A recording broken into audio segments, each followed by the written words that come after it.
Welcome everyone to our webinar on the top 10 things to know before starting your divorce.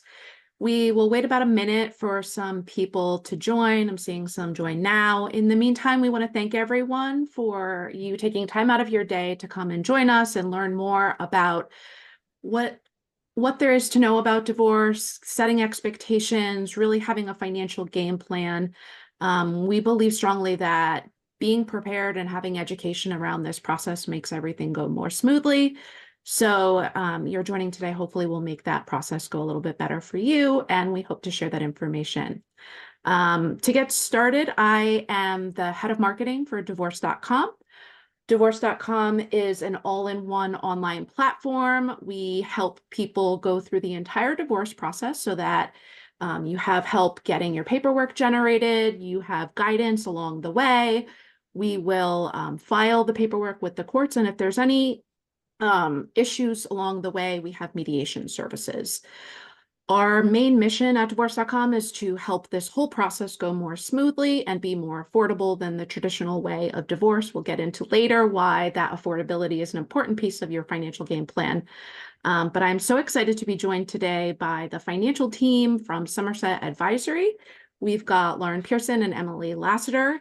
I'd love for you two to give a little bit of background and introduce yourselves if you can.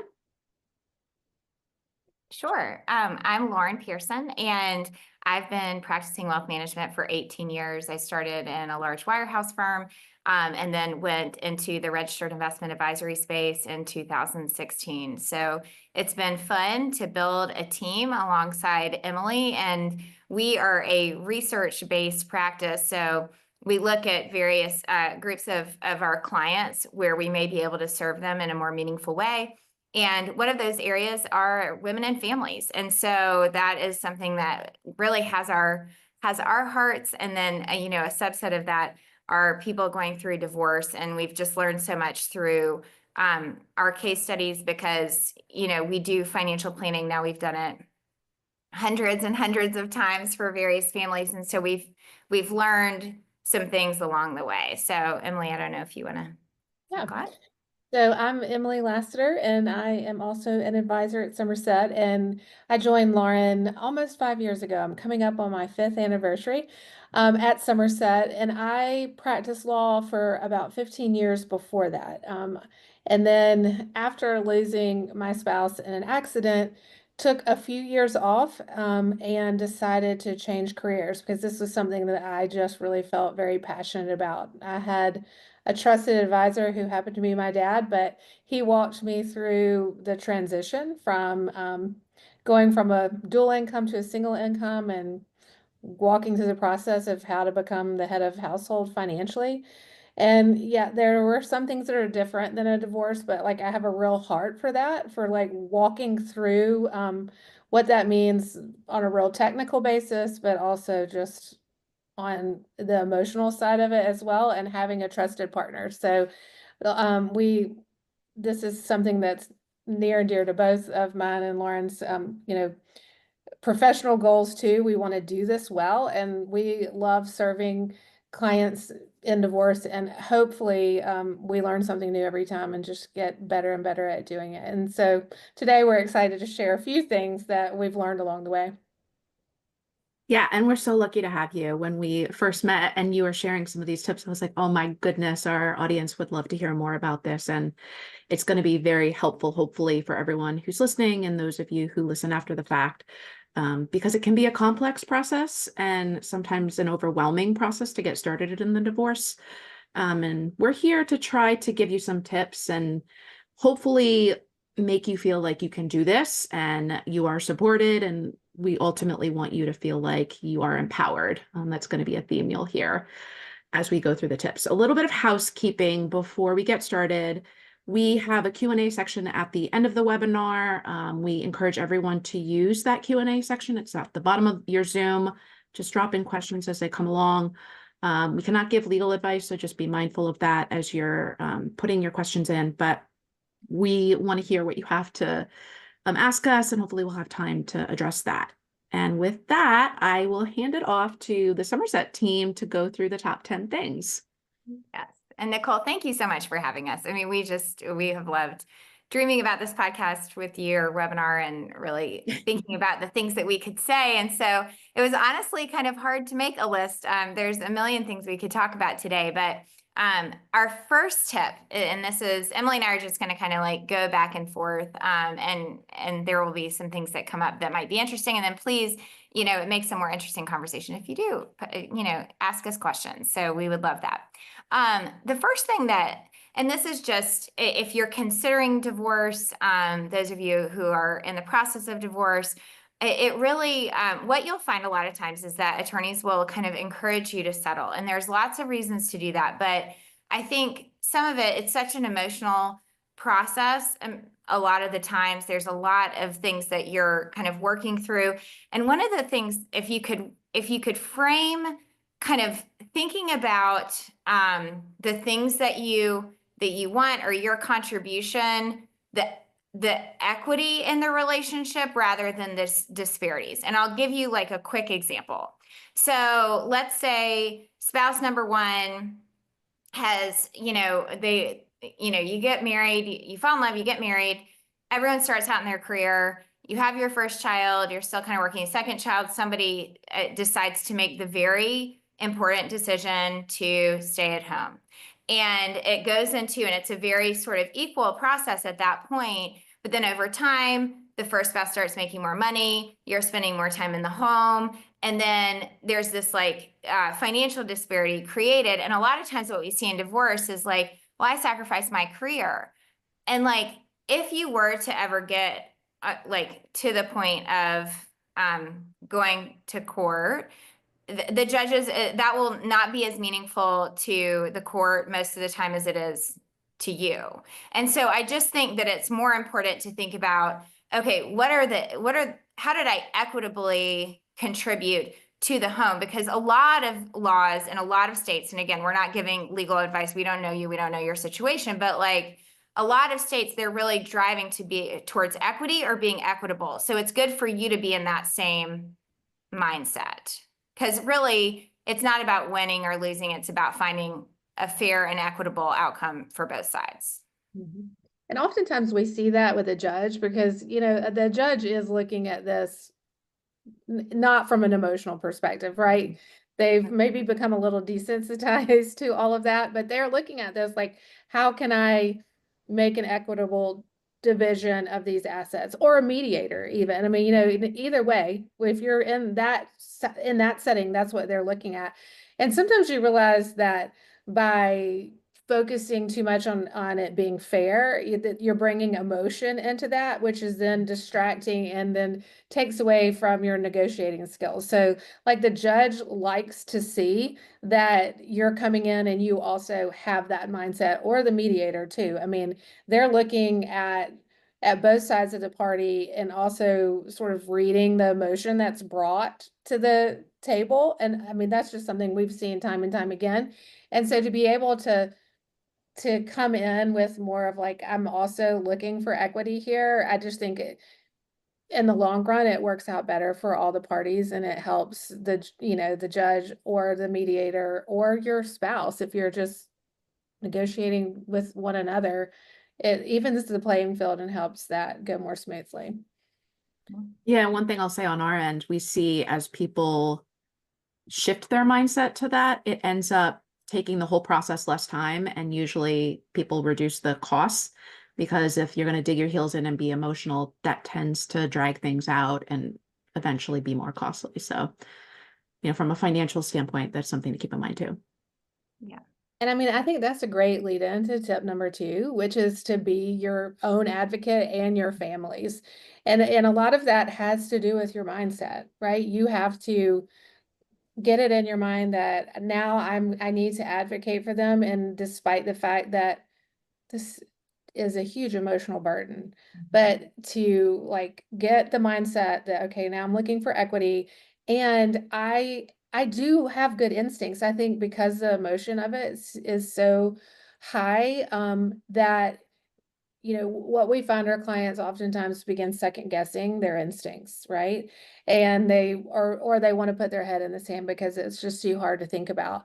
But if you can also shift that mindset to like, you're your own advocate and your instincts are probably are good, and like take steps in voicing what it is you want, what it is you need, and have reasoning, have already thought through that. Like that's one of we see that a lot with somebody who is really fixated on having the family home.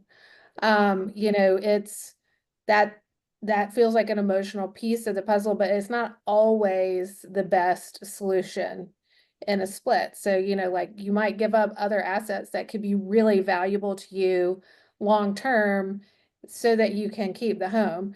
And so it's just sitting down and thinking about those kind of things and looking at it where you're like, okay, how can I advocate best for myself and my family on a long-term basis and not just stopping on these short-term desires, like really looking out to it.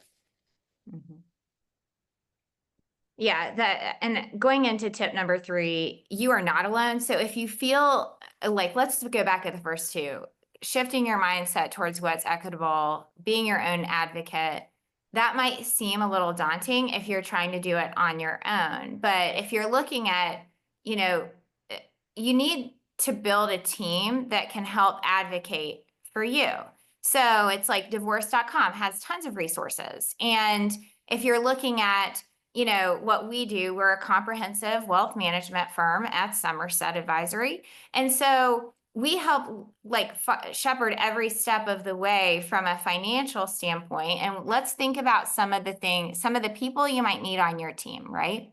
So divorce involves financial, emotional, and logistical challenges. So anything you do to build that support network, and ideally build it before you file, is going to be more than likely to your advantage. So, you might need to build a budget for the first time, or just project, what is it that I can afford to, can I afford to get divorced? I mean, that's just like a really good question. Or a lot of times we find one spouse is really tied or connected to the home. Is that the thing that we need to be holding on to the tightest, And so all of these things will help you, build a team of people that have perspective, that maybe aren't going through, the emotional part of divorce, but can really look at it objectively and say, this is what's going to help you, like this is where you are very equitable in the relationship, or wow, this is where you've really contributed. And that might be your superpower, moving forward in whatever environment, you're going into. I just think there's so much power in building a team around yourself. And the most successful divorces that we've seen, they have this team in place. They're well prepared. So it's less emotional. It's less of a roller coaster. And you have so much. I mean, I think there was one question that I'm seeing here. Does the asset division have to be equal if both spouses agree to an uneven division? Okay, well, in that case, it's like, think about it. If you're leaving it to the judge who's mandated for it to be equal or equitable, you're taking the control in some ways away from at that point, you have probably the least control of the process, where if you can communicate with your spouse, and and the team can help you get like a really good handle on what you need, then ultimately that's where the real work can happen to make sure that everyone, again, going back to our first point, like there's not winning or losing. It's about fair and equitable outcomes for both sides. Equitable doesn't always mean equal. So it's like, that's just a really important thing to know. And one thing I would add, just because a lot of times when people are going through a divorce or a shift like this, they have not ever had to build a team before, right? It's kind of like all of these relationships are new. You probably have never worked as closely with an advisor or a CPA or an attorney. And so you don't really know what that should look like. And that's something Lauren and I tell our clients all the time. you need to feel comfortable with who you hire. And if you don't feel comfortable changing. Like, so Yes. it doesn't have to be like, oh, I mean, like I can think of one time somebody recommended a therapist, and I went and I was like, I did not like her at all. Like, but Mhm. she pretty much saved my friend's life. Like it doesn't mean they're bad. I just didn't connect with the way that she was handling things. So I think that people need to know that and have the freedom to do it, with the one caveat that it should be done quickly. Like, again, it's like advocating for yourself. Say, like, you know what, this doesn't feel right. Maybe on the second meeting, if it doesn't feel right, be ready because you don't want to invest a ton of time and like delay. But I just say that because that's maybe the softer side of it, but sometimes you just need to say, like, this isn't working for me, because if you surround yourself with people that you like and you trust, you're going to get 10 times further. Okay. So tip 4, which again, we're building on all of this, is being comfortable knowing your finances. And the key to that is prepare. And sometimes this is uncomfortable. And Lauren uses this example all the time, but like, people always say to us, like, I don't know anything about finances. Well, you do. We know Mhm. so much more than we ever thought that we did. And it doesn't have to be that deep. Like sometimes just knowing what you spend, like what your debt is, like where your accounts are. We have a lot of people that come and they don't know where, like what assets they own, and they certainly don't know how to like find it. And so sometimes it's just as easy as like start checking the mail. You know, Mhm. um, look at the statements, look at your emails, things like, you're going to have to be, maybe in some cases, it's super cordial and everyone has had a net worth statement and, but most of the time that's not the case at all. And it's not anything to be embarrassed about. It's just is what it is. So you're going to have to start putting the pieces of the puzzle together. And like building, we have a resource that it's called a burn rate calculator, like just figuring out how much you're spending on a monthly basis. Because, if you get down to it, and again, you're not thinking about being fair, but you're thinking about being equitable, and you're looking at your expenses and you think, okay, I need at least, $5,000 a month to make it. Like I'm working too, but I need an additional $5,000 a month to make our budget work if I'm going to have custody of the kids. Well, if you know that can't do it for anything less than that, like your negotiating skills are going to be way better because you're just like, this is not emotional. I've done the math. Here's my spreadsheet, and this is what I need. Now, obviously, you cannot squeeze blood from a turnip. We know that. So sometimes you have to make some changes. Maybe you have to, change your house or, change schools or take out a loan for college, whatever the piece of the puzzle is that you need to do. But like just understanding where you are, and what you own is such a huge part of it. And the more you look at it, the less emotional it becomes. Yeah. I like to say it's like the first time that like when people say, "Oh, I don't know anything about money." I'm like, well, the first time my first baby cried, I have 3 children. The first time my baby cried, I was like, I have no idea what I'm doing. I don't know how I'm able to be responsible for this human. But by the time you have your third child, you're like, oh, the baby's crying, it's alive. I mean, it's like really, it's like that. So it's almost like exposure therapy. Like the more that you just say, okay, today I'm going to open these statements and I'm just going to try to read them. Even if it just looks like a mahjong card the first time that you look at it, it's like it's worth it just to keep looking at it, and start to get really familiar. And to Emily's point about, you may, if you go the, I don't know, attorney route and then you're trying to settle, more than likely the first time you're going to get some crazy lowball offer. And it's going to be so offensive and you're going to want to get emotional about it. But if you have the data that you need, then it's a non-emotional situation and you're just like, I can't do that. And that's it. I mean, and then it's like, then it just gives you so much power that you need in this period of time. So, A fun thing to do, and we will send this as a follow-up, is what I say is play the name game. So the most important things that you need is you need to know how much you spend. And also you need to know what assets you have and what liabilities. So an asset is something that you own, a liability is something that you owe. So it's like, it's just knowing that. So you need to look at a statement, and we've had this situation before. Oh, I'm not on the mortgage, I'm not on any loans. And then we look into it and they don't remember that they signed this piece of paper this one time, and they get this statement in the mail and they're so surprised that their name is on it and that they owe this money that they didn't know that they owed. It's shocking, right? And so that's where before you file, if you just start to gather this information for yourself, it's going to be very powerful later. Or well, I'll just give that example for now. That's a good one. And then Emily touched on this earlier. I'll just skip to tip number 6 too, Emily, is like, know your burn rate. And we have that burn rate calculator too. We have a guidebook that Emily and I have written, and all sorts of stuff we'll send as follow-up. But like, that's really important, because your burn rate is the pace at which you spend money, especially compared to what you earn.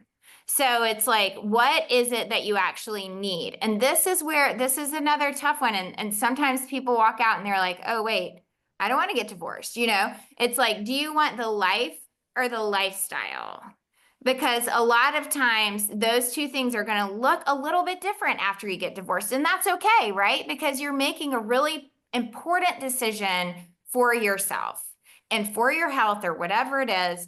And so I think it's really one of the things that can help you kind of put yourself in check there is to actually know what you need to live on, because more than likely you are not going to be living the same exact way that you were before. It doesn't mean it's bad. It's just different. I mean, it's like we always say, money doesn't make anyone happy. It just gives you choices. So it's like, this is where a professional on your team can really help you sort through this. And I will say, hiring someone to help you do this versus having your attorney does not want to help you budget for the most part. That is not why they wake up in the morning and they want to help you get to a great resolution. They want to advocate on your behalf. This person doesn't want to budget with you, and more than likely they'll get a paraplanner to do it, which is fine. I mean, it's like they should, but maybe aligning yourself with someone that really loves helping you walk through these softer things or these things that are a little bit tedious might be a good add to your team, and long-term could save you some money. Or if you can do it yourself, obviously that saves a lot of money. So anyway.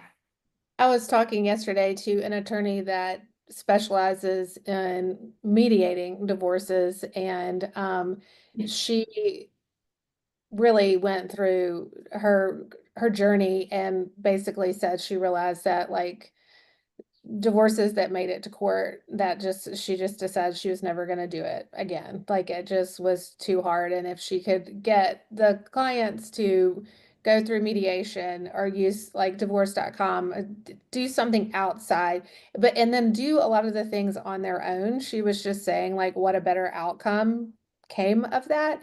And one of the things she was talking about was the burn rate and the budget, because she said, all attorneys are covered up. We know how that is. Their time is precious. They're expensive, but they also have a lot to do. And so oftentimes don't have the time they need to commit to something like doing your budget, or their paralegal. And what she was saying was, a lot of times the people that were doing that and suggesting the splits really didn't understand the assets. Like they didn't, if it said, okay, hey, she was saying, somebody said, oh, I'm excited, I'm getting the house and the 401k, that's over half of what we have. Well, then she walked them through and was like, okay, well, can you afford to keep up the house? There's property taxes, there's, homeowners insurance, there's the upkeep of, whatever it is. And then she's like, and by the way, do you realize that, you can't use retirement assets without a penalty until you're 59 and a half and you're 40, oh, and, but someone who was probably very well meaning was just put this together. The attorney didn't have time to really look at it. And, it was this whole thing. So it's that, I think that's so, it's just interesting. So if somebody else helps you do it, that's great. But honestly, like kind of back to what we've been saying the whole time, if you've taken the time to do it yourself and you have on that, you're in the space where you're like, I know this is hard, but I'm going to just stop for a second, try to take some of the emotion out of this and just put pen to paper. The more you do it, the more you become familiar with your own finances. And again, it's it's a hard time, I know, but like that is worth the effort. And tip 7 is back to something we've already talked on and kind of what I just mentioned, but you know, we do encourage our clients to really sit and decide what to do with their home. That just seems to always be like such a big piece of the puzzle. And I saw that there was a question about this, and it is so true. Like right now, mortgage rates are so high, and so many people are sitting on mortgages that are like at 2.5%, and to refinance, it seems ridiculous. Why would you do that? And then on top of that, especially if you're the spouse that's been staying at home and doesn't have an income, and then you need to refinance and you have no income, and a lot of times they need to see at least 6 months worth of income. So then you're waiting to like, okay, because hey, alimony and child support, all that could be used for that, but you still don't have income for the first 6 months. There's some real hurdles to jump through. So what we've seen are a lot of people have gotten very creative with that. And a lot, maybe it's all, the divorce is usually just dictated by a contract. So you can really be as creative as you need to be in that. But sometimes, that you'll agree to continue to own it jointly with, a predetermined time in which, you'll both choose to sell a house. We just had somebody that where, the wife was going to stay in the house with the kids, through the end of high school, and then they were going to sell it, and they would split the proceeds from it. So there's a lot of ways to get creative, but that's a great question, and one that like shows me that you're thinking down the right path, because sometimes you really do have to get creative, and whether or not it's the house or some other asset that's really near and dear to all of y'all, or any kind of debt that has a great interest rate and you don't want to lose it, because you do have to go through the entire refi. I mean, like when you get a refi, it's like you're starting a brand new mortgage. Yeah, but don't discount. I mean, we a lot of times taking this. That is not always the right call.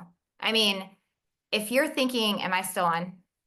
Yeah, you're on, but we Oh. just didn't hear what your key point was. I We're all on the said, edge of our seat. sorry.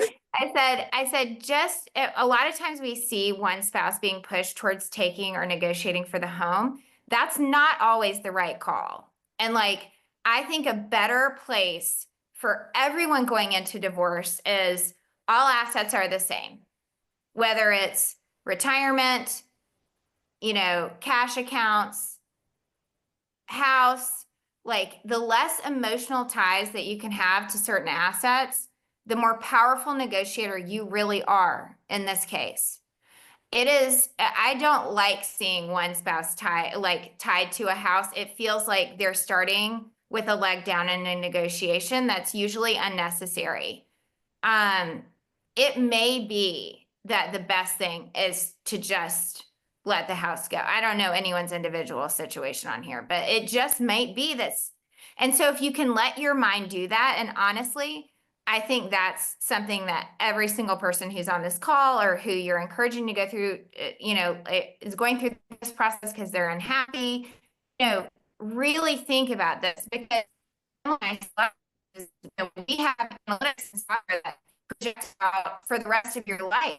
So there's a lot of financial arrows usually in people's quivers that we can, put to work and say, oh, well, what about this versus this? Or here's some options. You won't hear us saying, you need this one asset, or like you need to make this much or have this much. That's too finite. And especially if you're in a negotiation, we're just someone's just looking at one side, right? Someone else might have needs too, or maybe both people, we're going to have to get creative. But I think that's really important. The next thing, this is tip number 8, get a business valuation. Most of the clients that we see have a small business or some business attached. And most attorneys that we see are not business valuation experts. And so often they're like, well, that's just hers, or that's just his, or, it's almost like it gets shoved aside because attorneys are very good at being very good at the things that they're specialists in. It is worth pushing for a valuation in some way, shape, or form. Now, what's the negative to that? Business valuations can be expensive. So what Emily and I usually do is like a little sniff test. Like we could get, it's not going to be an actual audited valuation, but I mean, we can get something where it's like, oh, you may want to pursue this with your team, or it might be worth spending $3,000-$5,000 on a business valuation or whatever it costs, ballpark.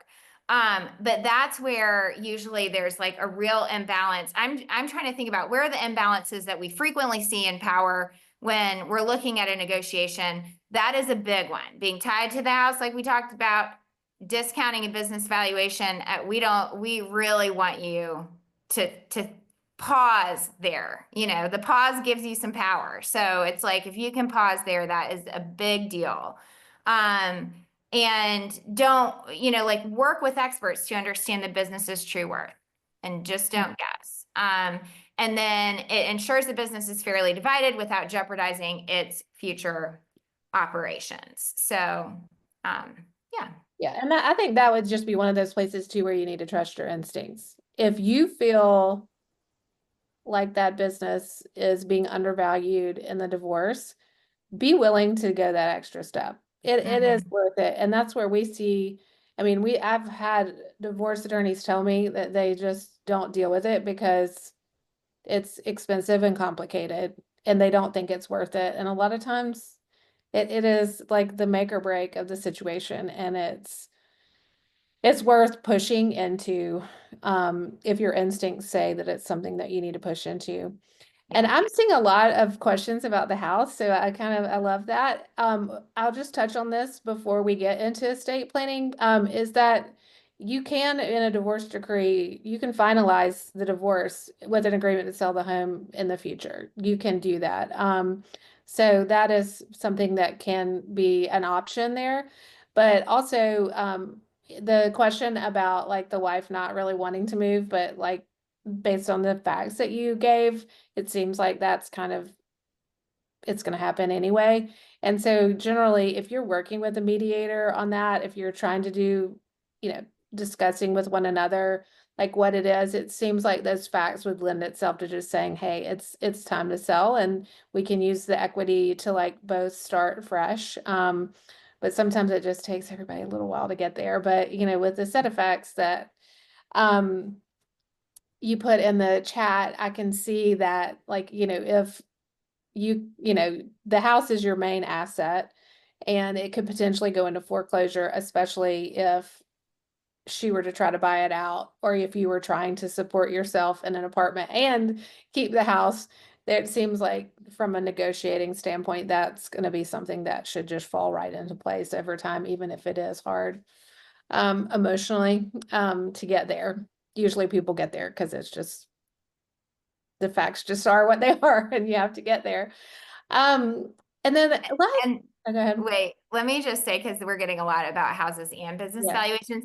Some of these are pretty specific, and without more context, it's going to be difficult for Emily and I to answer them because, we would need to know more about the situation. So it's hard to give a finite answer with very specific things on this call because we have to actually know the full scope of the circumstance in order to engage and give appropriate at that point advice. This can't really be advice because we don't know you, but yeah, I think that is, with the business valuation, we have a tool that we use, and this is for our private clients called Biz Equity, that gives like I said, a sniff test type of evaluation where we can put in some numbers from the business and get pretty, you know, like at least enough for you to know, okay, this is something I should pursue. And then we also, of course, have people in our network who can do a proper business valuation for a family. So, you know, those are just some of the resources. There's a lot of resources out there. You just have to build your team appropriately. So you make sure to have all the resources that you need when it comes to divorce. Mhm. And the next question kind of touches on one of the questions that was just asked about a trust, a living trust. So tip number 9 is to review and understand your estate planning documents. These documents I would also include in that trust. So any trust and estate documents. And one of the things that you can do prior to divorce that sometimes people don't realize is that a trust, you know, a lot of times a trust will give assets, you know, maybe income out of the trust to the beneficiaries. So maybe you're in a situation where you get income annually from the trust and use it. But then there's also times where you can make the choice to withdraw from the trust. And generally the trust will have very specific things that you can withdraw money for. So most of the time, it is health, education, maintenance, and support. It's called the HEMS provision, HEMS. So what we see and what we've seen are where people have gone wrong. So this is just like a caution, is that if you begin using the assets of that trust for things that are outside of the health, education, maintenance, and support, then what happens is the spouse can say, hey, you are not honoring the terms of the trust, and therefore the trust is not really a trust. It really is just an account that we use for our lifestyle and our spending. And as a result, I should get half of this family trust that and then the other spouse is saying, no, these are the dollars that I've, gotten from my family or whatever it is. And so but one way that you can protect yourself is to not use those trust dollars. And the one reason why I say this right now is because, of course, as you enter a divorce, perhaps you've gotten separated and you might not be getting the same amount of dollars that you would have been if you were living together. And so in order to supplement your income, you just begin pulling dollars from the trust to help out. And I realize that not everyone has a trust, but this is just something to be on the lookout for. But so be very careful about the terms of the trust and not just pulling dollars out in a pinch like that. The other thing is, your will. Usually estate planning documents consist of you have a will, and then you'll have a power of attorney, and then you'll have a healthcare power of attorney. And the will would say, like, okay, usually if you're married, they're mirror images of one another. So pull out your will, know what it says, and know what needs to be changed. So if you had your spouse listed as the executor of your estate, if something were to happen to you, you would want to change that. So there's different people that are named in your estate planning documents if you have them, and you just want to make sure that you're doing that. And then like your power of attorney, a power of attorney is only good while you're alive. But oftentimes what an estate planning attorney has you sign a power of attorney that people don't realize that are immediately in effect. It doesn't go into effect if you're disabled, or it is immediately effective. So that is a very powerful document and one that you need to change. So if you have a power of attorney that names your husband or wife as the power of attorney, and it is currently active, you want to change that as soon as you can and name someone else that you trust.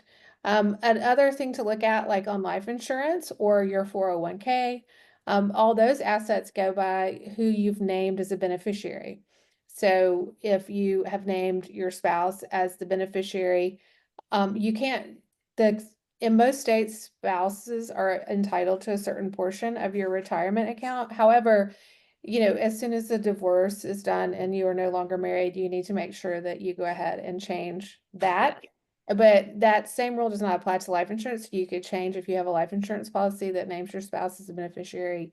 That's something you could do as soon as you need to do it. But all those pieces are just things that sometimes get lost in the shuffle and the all the other things that are happening and changing in a divorce, but they're really important to go ahead and prioritize. Yeah.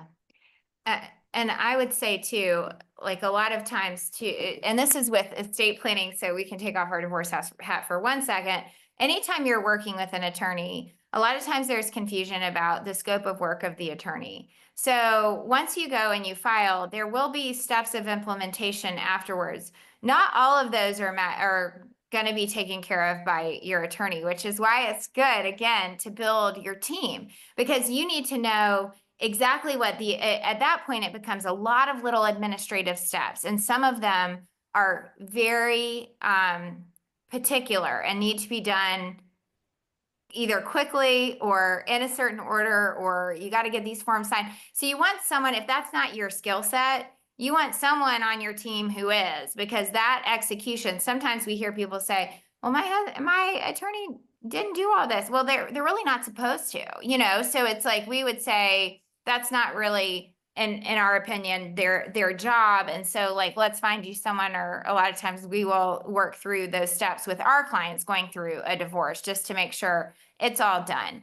And then last, create a financial game plan for divorce. So it's not just a financial plan. Emily and I can do that for you, but create a financial game plan that brings together these first 9 tips. The more of those you can have before you file in order, the more powerful negotiator you will be when it comes to advocating for yourself, which is what we're talking about here. So, finances, property decisions, and a support network, while also factoring in the cost of the divorce process itself, because a lot of times what Emily and I hear first and foremost is, the most common thing we hear is, it's just not working out very fairly. And a lot of times that has to do with unpreparedness. And then the second thing we hear is, we are spending all of our dollars on divorce. Well, that also is a preparedness type of situation. So just being prepared, the less you're going to spend. And that's where divorce.com really can come in and support this by offering tools to make the process more efficient and affordable. I mean, that's why they exist and why we think it's a great solution for some people. Just like our firm is like a boutique wealth management firm. We serve about 100 families across the Southeast. That's not for everyone, but it's a really good offering for a few people.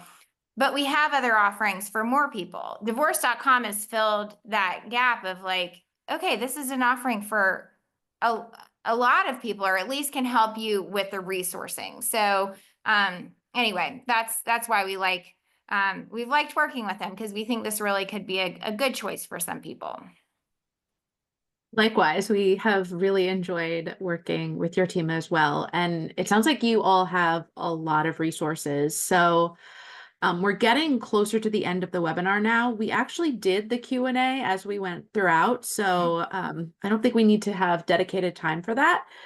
But I did want to make sure that everyone was aware, we do plan to send a follow-up where we not only include the recording of this webinar, so you can, watch back if there was a certain thing that you had more questions about and you're like, oh, I forgot what they said, or some of the tooling and resources and links that have been suggested. We want to make sure that it's all in one place so that you know where to go and how to get those next steps in motion. So be on the lookout for that coming from our team. And then we also want to make sure that you are aware of an event coming up that the Somerset team is hosting. Do you want to give a little bit of a shout out for that? Yeah, so we have a process. It's our process at Somerset that walks families through or individuals through financial planning, and it's broken up into 9 steps. And so we're actually having a whole informational day. So if you like information gathering, I mean, you're on this call, so you may very well. We're having a whole day where you can come and join us via Zoom in, Zoom out for certain sessions. But it'll outline our full Clarities process. There will be some case studies, some roundtables, some expert panelists. It's going to be a really nice, comprehensive day. It will run from 9 a.m. Eastern time all the way through 6 p.m. So you don't have to stay the whole time, but that's really important. But yeah, we would love for you to join us. If you are just looking, the more financial literacy you have, the better you're going to be empowered to go through a divorce. And so you can use that day to just kind of start to build those skills. One thing, can I answer one question that I'm seeing in the chat that Sure. maybe, Yeah. so this is, and Emily, maybe you can help me answer this one. Sometimes I'm too blunt, but is there a value of working with a CDFA during the divorce process? I don't want to say there's not a value in working with that. I actually think that it's good to have someone that's really looking truly through this divorce lens. I would say it's maybe, I would strongly encourage you to work with a certified financial planner during the divorce process. I think that that is really important. If you are going to go the kind of like planning, knowing what you own and what you don't own, there's a whole, if you go to CFP, I think it's .org or .net, I'll look it up really quickly, but we'll send it out as follow-up. But you can find a list of ones near you, or you can look, and I mean, a lot of times resources are very well explained on people's websites or also through referrals from friends. But if you have a CDFA who's a high recommendation from several friends who they've used, there's no reason not to. But I would say the lens through which to look, I think, about financial planning is the gold standard, is the CFP network. Yeah. Yeah. And we will include in the resources that you get a copy of our clarities that explains the process, and use that as a resource, because we feel like those are the steps that are the most important ones to take when you're working with an advisor. So you can take that and say, do you cover cash flow? Are you going to do an insurance analysis? Are you, like that, use it as a resource, because a lot of times, you want to support someone that's in your town that but you don't know the questions to ask. Because a lot of times I say, I don't know what I don't know. Well, so use this as a resource as well. But I really would plug our, event coming up, because what we are trying to do is dig into each of those pieces, just to start educating, like, why is that particular piece of the financial puzzle important? And like Lauren said, just starting the journey is just like jumping in and learning. And over time, you will be shocked at the amount that you pick up on. It's really Yeah. amazing how quickly. Well, I am so grateful that you both were able to join today, share so much knowledge. I've definitely learned a lot. I hope everyone who attended also learned a lot. We reference so many different resources, so please be on the lookout for that follow-up email. We'll make sure that you have all the access to everything that will help you go through these 10 steps and even more as you're preparing for your divorce. And obviously, we're always here at divorce.com to make sure that you have those resources. So we appreciate your time and energy, and we will be following up shortly. Thanks, everyone. Thank you. Oh.